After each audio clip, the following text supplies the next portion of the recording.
Human rights to me means the rights that are endowed in every person by their creator. For me, human rights and as state treasurer is intertwined with economic justice. For me, it's basically treating our fellow humans like that, as humans.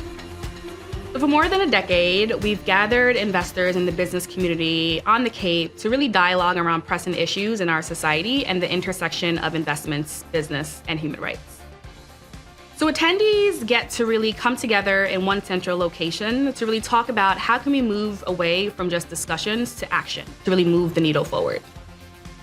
The most incredible part about the Compass Conference, one, I get to spend a lot of time with some of my biggest investors in a more casual setting where we can talk about many of the issues in the world that we're dealing with every day. And then we get to layer on top how economics help either drive and exacerbate some of those issues, but also could be used as a tool to bring them back in balance. So I think there's a lot that we need to do as an industry to better support the ecosystem. I think the willingness to truly team up in these partnerships, but starting with, I know I'm very good to great at this, not so good at this, is a key place to start. And I think that's what's really great about RFK Compass. Here's an opportunity to meet with GPs and network with LPs.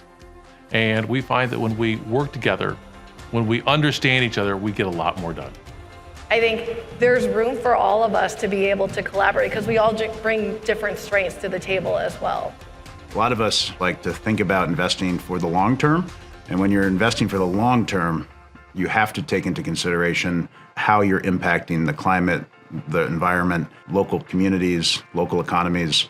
Too often in finance, we see numbers, we see dollars, we don't see the people behind them. If we want to grow companies for the long term, we have to engage and treat all the stakeholders with respect. That's what RFK Human Rights does.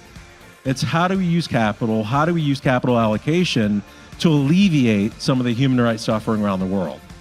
So I'm excited about the next couple days. I'm excited about the collaboration. And I think a lot of good work will come from it. We move towards action this year. We're really excited to reunite with old friends, new friends, and just a wonderful community who's really dedicated to the intersection of human rights and investment.